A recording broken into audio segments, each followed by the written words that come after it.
Adam. I've just seen you've announced a debutant, so can you talk to us about Greg Clark?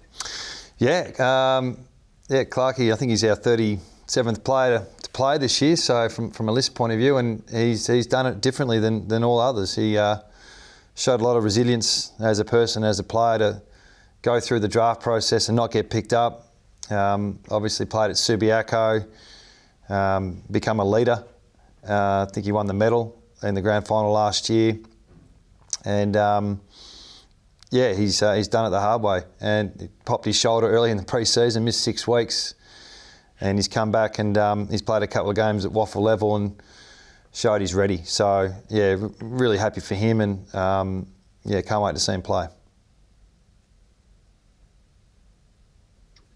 Simo, what are your expectations of Greg? Well, he's coming to play his role, really. I mean, he's a bit more mature than your standard younger player, so he gets the game a little bit better, and he's got high-end endurance, and he knows his role. So, not putting any greater expectations than any other debutant, but he's a bit more prepared physically. I think he's over 190 centimetres, and he's a man. So, yeah, he can come in and play his role and help us have a win. That'd be great. Can I ask, so what were your expectations for him when you picked him up? Like, was it more than just some cover?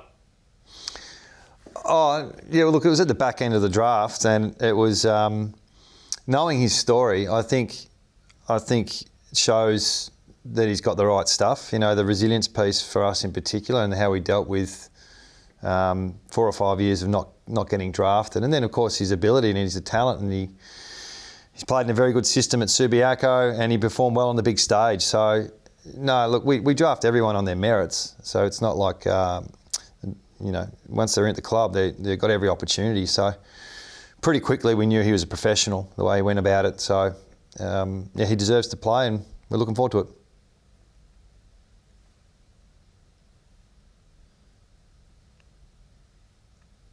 Adam, do you have an update on Dove's availability this weekend?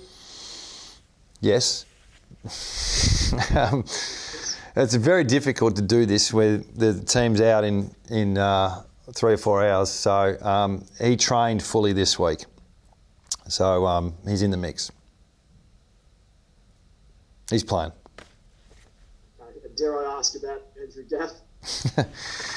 Well, yeah, Gaff's a bit different. Look, we're going to have to explore the beauty about this week. We've got waffle on Saturday. Gaffy's missed 3 out of 4 weeks. He's not ready for a full game of AFL, so we're considering him as a sub, knowing that he can play on managed minutes, but more importantly, he can play a full game of waffle as well. So yeah, we're looking at it a little bit differently than trying to get that match fitness as you go. So he's an opportunity for a sub. So we're still working through that. He'll be definitely in the emergencies, and then we'll work through that in the next 24 hours. So Adam, is that a change in approach since pretty much the bye last year? You wanted to bring blokes back who were senior bodies, experienced heads, and build their fitness in AFL, and that hasn't necessarily worked from a win-loss perspective. Are you going to change that policy now to try to get blokes back in when they're ready, rather than making them ready in AFL? Yeah, I can understand the criticism. Of course, it looks like some players are well and truly underdone when they play, especially when you lose. But we've played, like Yo played waffle football this year. Luke Shuey's played waffle football. We've done that consistently. So there's only so many games you play before you come in, and you hope the team can help carry them through. And like I've said this before, the AFL doesn't wait for anyone, so you really have to come in ready to go. So no, every case is different. Managing a player through a game on managed minutes, that's always a challenge, and it's a debate every club has, that when an A grader is available for a certain amount of time versus playing VFL or waffle, that's a tough discussion to have. It's just when you have 3 or 4 that are doing that's when it becomes a real challenge. So, yep. So the Gaffy situation, it's just opened up for us a little bit, knowing that we've got both available this week. do you look back on, so like, since you played Richmond last year, it was almost a sliding doors moment for both teams. You're both in the 8 and now you're both in the bottom 4. Have you reflected on what's changed since that mid-season bye last year to finish last year, Paulie? And then obviously there's lots of dramas this year. Yeah. But it's all seemed to come to a head at the same time. Two different stories, I think, with that. You know, the back end of last year was what it was. We addressed it over pre-season, addressed it with the style of play we wanted to try and teach and grow our players with. And then this season it's been a completely different look with what's happened in January, February, March. So I see them as two separate things, but obviously on field, that's how you judge and that's how you reflect when you look at the wins and losses. And yeah, Richmond have gone through a patch as well, but yeah, they are two different scenarios, but I can see why you're asking that question because of the wins and losses since then have been quite poor for us, so I understand the question. How do you start better? Just very simply, that's been the problem in the past weeks, haven't been able to score. Can you do anything different to start the game and get yourselves into the contest? Well, I think this year we've started well, except for the Sydney game. I think every game we've either been in front or been really competitive. So, yeah, I get your question. It's probably not start, it's sustain. And you know, we're going to get challenged throughout the year. We know that. We know we're in transition with what we're doing, but effort and work rate needs to be there all the time. So there's no excuses for dropping off like we have in the last 2 weeks. You know, obviously Port after quarter time, and then you know the Sydney game, the first quarter. We played two very good sides, albeit Port hadn't won a game. They still had some pretty good talent out there, and yeah, I thought the first quarter we played with real energy and commitment to the contest, and it just dropped away too quickly for us. So that's a pattern we've got to stop. Whether it's the start or the middle or the end, it doesn't matter. But we need to be more consistent throughout a full game. Adam, just in terms of that mindset, in terms of the effort, have you been able to work out if that's a mental thing with the players or if it's a physical thing, as you mentioned before, you know, coming back and maybe having a couple of players being underdone? Yeah, I think it's a bit of both. Yep, continuity and execution are obviously not as consistent as we would like. You'd like to think there's always effort. It's an assumption that's always there at AFL level. But you know, we're unable to stop momentum at stages, and that's what we're working really hard on. How do we stay on task? How do we get back to playing our roles? How do we show resilience on field for our fans? That's our challenge. That's our main focus this week.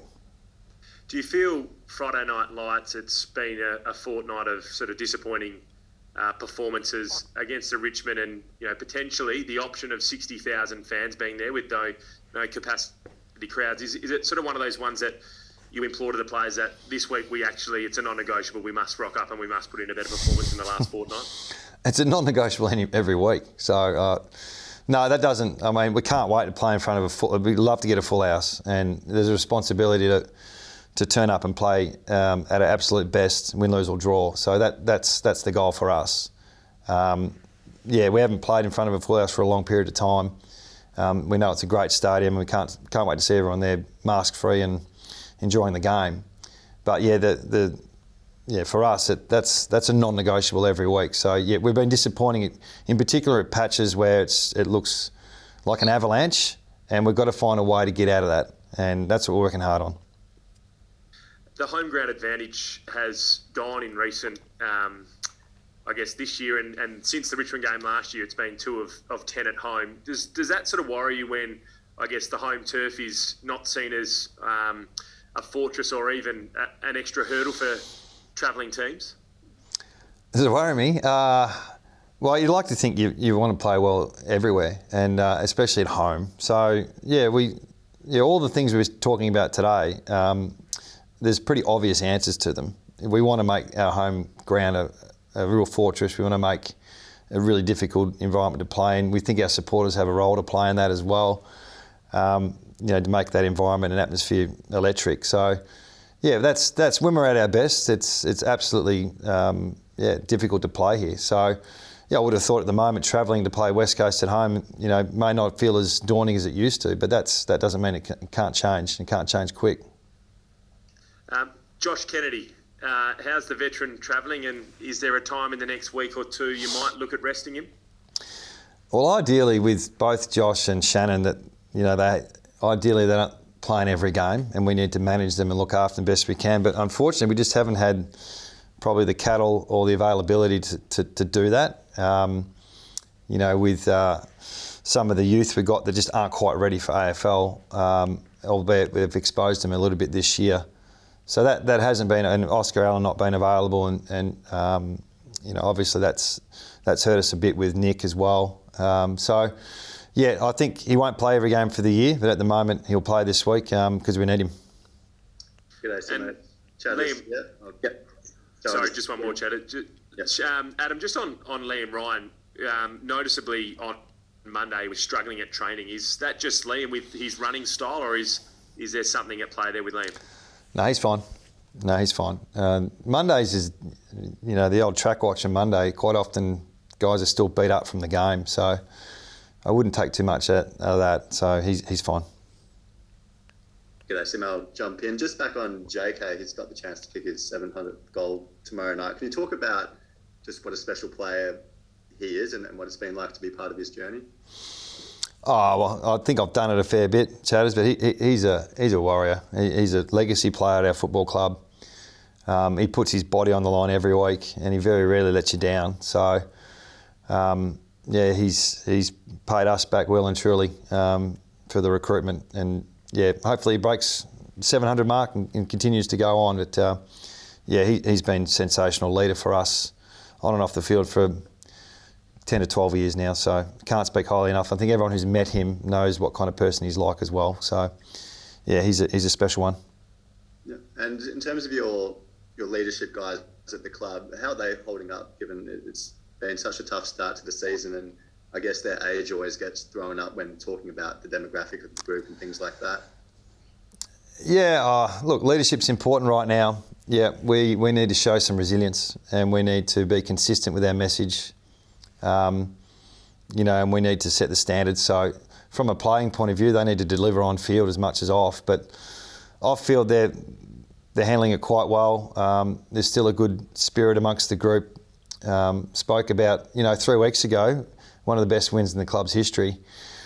2 weeks is a long time in football, isn't it? So we need to stay balanced, and hopefully we can work through this. It's not going to be a quick fix. We need to show some sustainability, and it starts with effort and attitude and the ability to play 4 quarters. And our leaders, we need them to do that. That's what they need to do this week. Thanks for that. Hey, Adam, Julian here from 6PR. Just can you give us an update on Dixon, and is he a chance to return tomorrow night? Yeah, he's some chance. Yeah, he had a little calf last week, so he, been a shorter week. We need to see how he pulls up tomorrow, but he's a chance.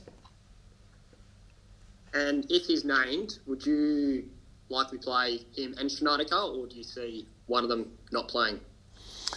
Well, we've got Bailey as well, so I wouldn't have thought all three will play. So we'll have to make a decision on that in a few hours.